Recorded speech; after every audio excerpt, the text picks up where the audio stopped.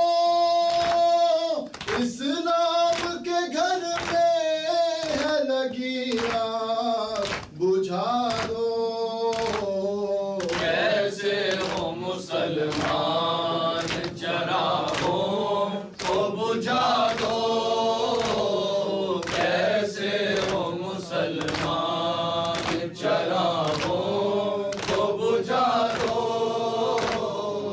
घोड़ों से तने सिबते नबी रोन रहे हो घोड़ों से तने सिबते नबी रोन रहे हो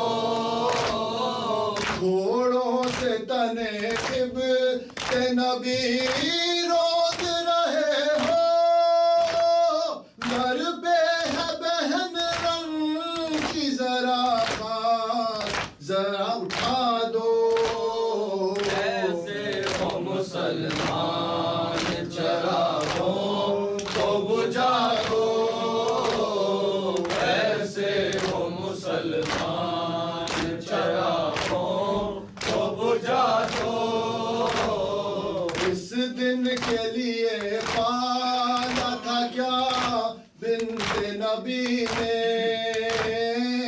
इस दिन के लिए पाला था क्या बिन्ते नबी ने इस दिन के लिए पाला था क्या बिन्ते नबी ने शबीर का सर काट के नैज़े पे चढ़ा दो कैसे हो मुसलमान चरागों को बुझा दो कैसे हो मुसलमान चरागों को बुझा दो शबीर के मातम की सदा गूंज रही है शबीर के मातम की सदा गूंज रही है शबीर के मातम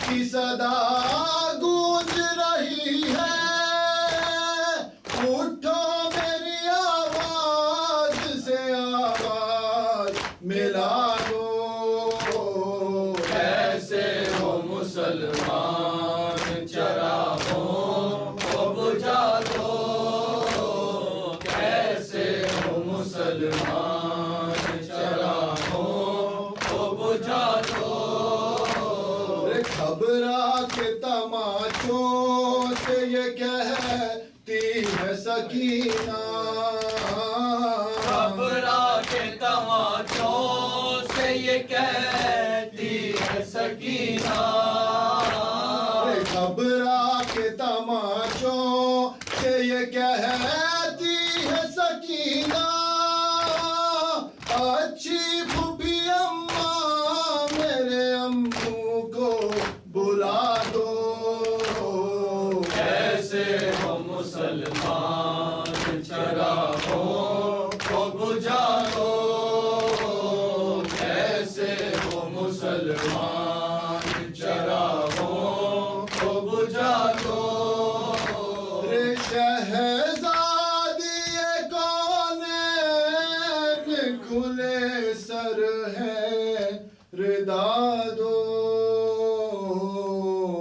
या हुसैन या हुसैन या हुसैन या हुसैन या हुसैन या हुसैन या हुसैन या हुसैन या हुसैन या हुसैन या हुसैन या हुसैन या हुसैन या हुसैन या हुसैन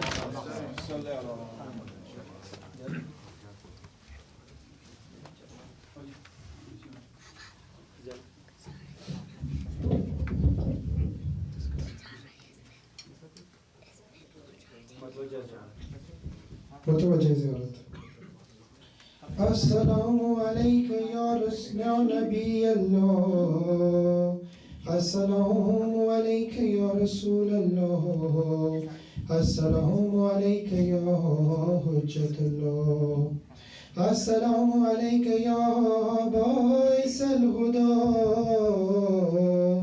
السلام عليك يا حبيب الله، السلام عليكم ورحمة الله وبركاته. السلام عليك يا أبا عبد الله الحسين، السلام عليك يا ابن رسول الله، السلام عليك يا ابن أمير المؤمنين وابن سيد الوسيين، السلام عليك يا ابن فاطمة زهراء سيدة نساء العالمين، السلام عليك يا مولاي وعلى أنصارك المستشهدين، معك جميع ورحمة الله وبركاته. السلام عليك يا غريب الغرباء، السلام عليك يا معين الضعفاء والفقراء، السلام عليك يا مغيث الشية والزوار في يوم الجزاء، السلام عليك يا أنيس النفوس، السلام عليك أيها المدفون بأرض طوس، السلام عليك وعلى آبائك السبعة وأبنائك الأربعة ورحمة الله وبركاته. السلام عليك يا صاحب العصر والزمان، علمان علمان علمان، السلام عليك يا خليفة الرحمن، السلام عليك يا إمام الإنس والجان، السلام عليك يا شريك القرآن، السلام عليك يا قوم الكفر والطغيان، السلام عليك يا دافع الظلم والعدوان، أجل الله تعالى فرجك وسهل الله مخرجك وجعلنا من أنصارك ورحمة الله وبركاته. اللهم بزمانه اللهم كل وليك وجد الحسن صلواتك عليه وعلى آبائه في هذه الساعة وفي كل ساعة حافظا وهذا بالعسرة ودنيا وعينا حتى تسكنه أرضك طوعا وتمتعه فيها طويلا برحمتك يا الراحمين. اللهم صل نعرة تكبير، نعرة رسالة،